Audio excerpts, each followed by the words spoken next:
I've received from Uni this item, which I shall now open up.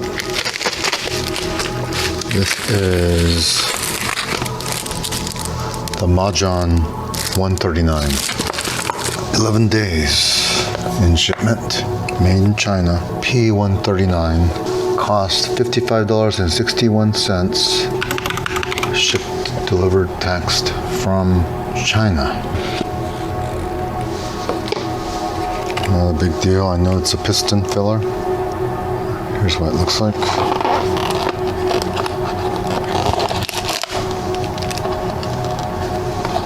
Just comes in this plastic sleeve. Yeah, it looks like this. No logo. It's got this kind of tacky gold thing. It's got this pointed tip. It's got this kind of a bleached orange. Posts firmly. It's got this little ridge here. Allows it to post. It does have a liner. Here's the pen. And here, the nib.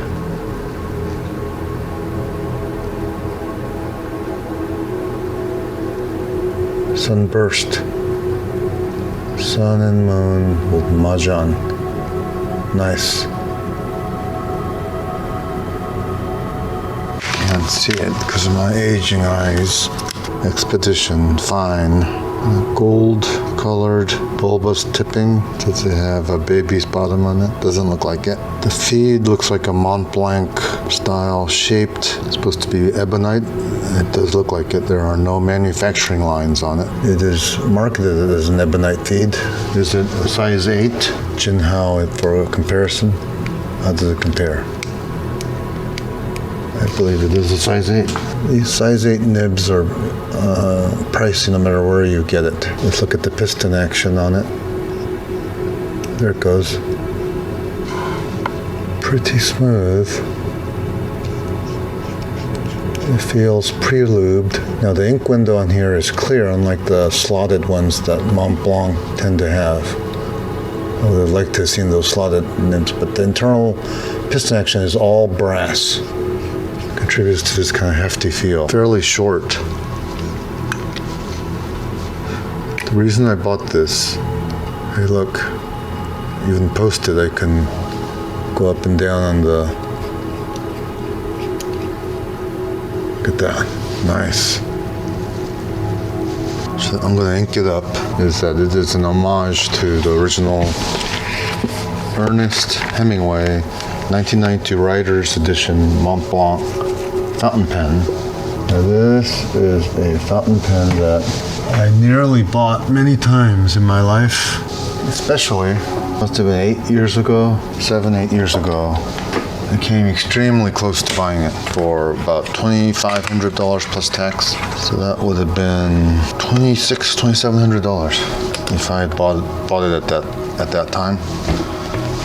It would have been catastrophic for me to have bought it at that time, but I came within just a flicker. It was in my eBay basket. I believe it was a pen in France or was in Japan, something like that. So total pen weight, empty, dry, out of factory, is 34.8 grams, which is 1.225 ounces, 34.8 grams. Cap weight, 9.9 grams. Pen empty dry without ink and without cap, 24.8 grams. Tear, I may have to tilt the bottle because it's a huge number 8 nib. I shall plunge, hopefully, yep, it's going all the way, so it should be fine.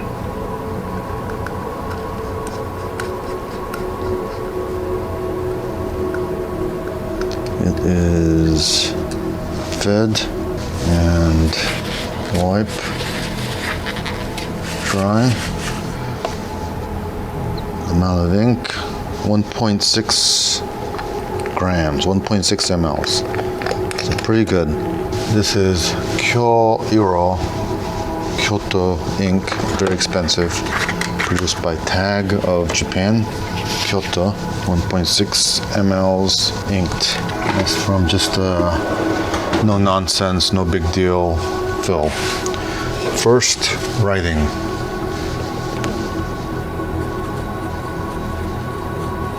Kind of skippy.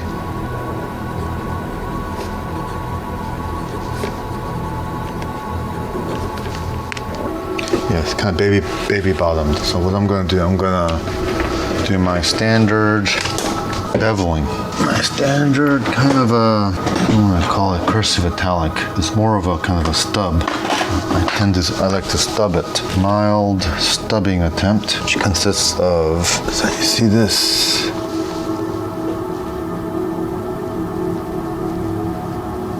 It looks like that right now. What I do is I lay it back and using a diamond stone,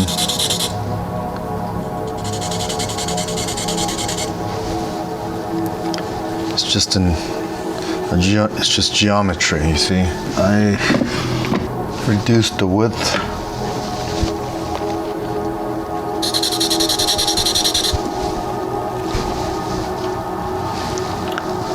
side profile. And it looks pretty sharp right now, so I'm gonna be happy with that, I think. I'm gonna put this away so I don't get tempted to do more of that. I almost chipped my Arkansas stone just then. Now I'm gonna use the Arkansas stone to smooth it out just a little bit.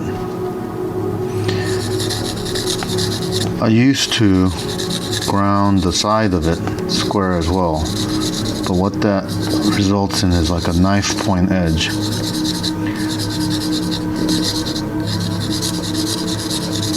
It makes it very, very sharp, which is not desirable, you see. It makes it very, very teary. It tears the living crap out of the paper as you try to write.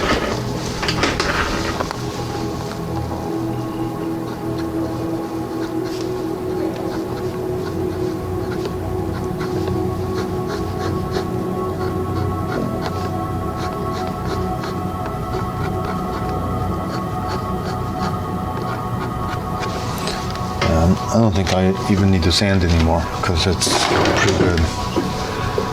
Yeah, the sides are still rounded, but I've beveled it. I've stubbed it. I don't know if you can see that. Or top to bottom width is narrower than the side to side of the nib measurement. And the end result is that the side to side is very, very thin, extra fine, and the up downs are a good 1 millimeter width. That is the kind of a cursive italic, or some people call it cursive italic, but I call it the stubbed profile. And so that is the profile I favor. That's my preferred. I like to put that profile on all my nibs. Now this is a steel nib.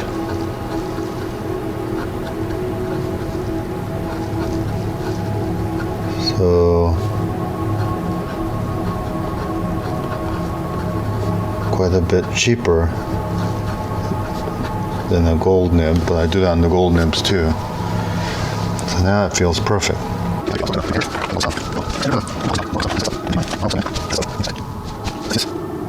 That's what writing looks like, but I can't see it unless I'm this far right. So this is a good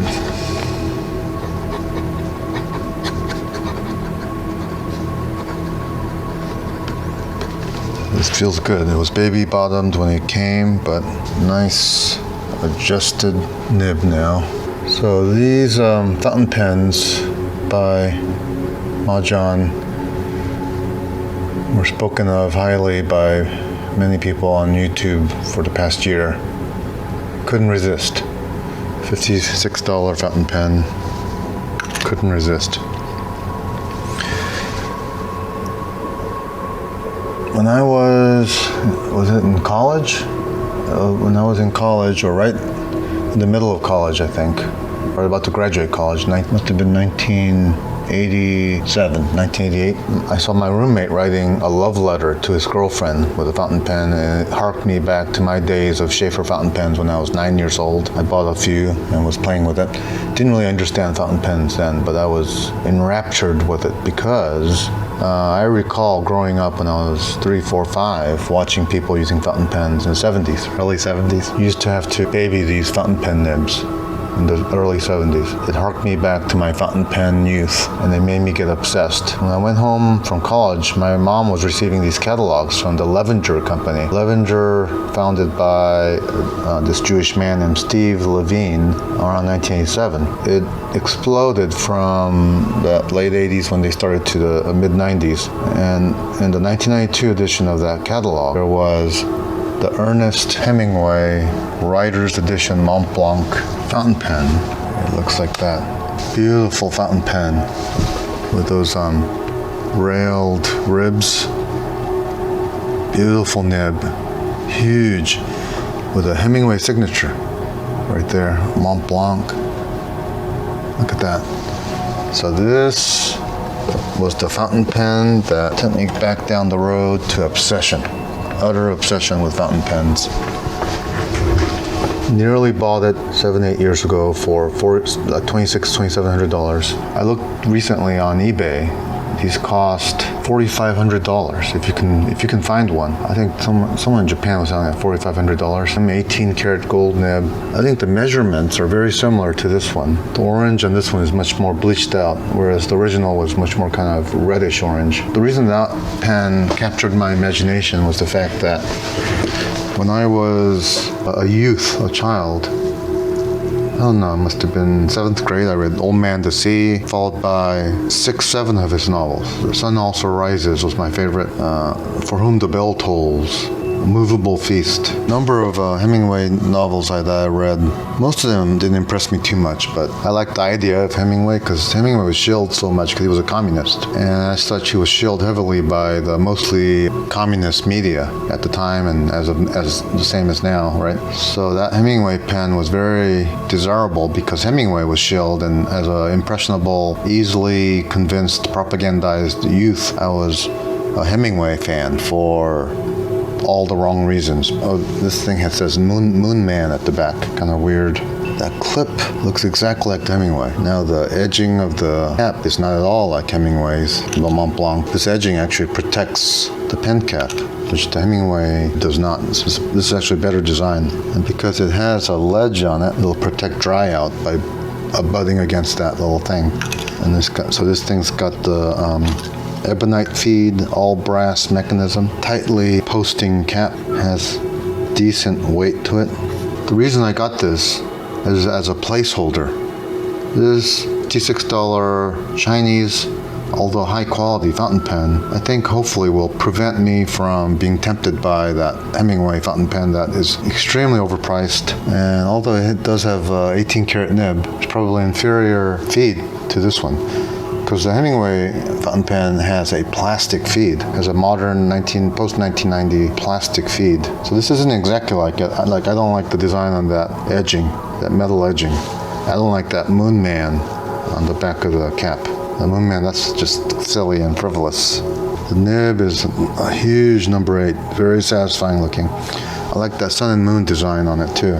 Really nicely designed steel nib, feels excellent. This, I'm hoping, will prevent me from being tempted by the Hemingway pen. The Hemingway pen should have never tempted me, except for the fact that I was an impressionable youth of 20-something. I've gotten into lots of Chinese fountain pens recently. Most of them have not been satisfactory. I like my Asvine V200. It's overly heavy. At first I thought it was a copy of my Conid Slim bulk filler, but the mechanism is a vac filler on the Asvine. Not quite as nice as the Conid bulk filler mechanism. It holds more ink, and it's a decent, extremely high quality Asvine.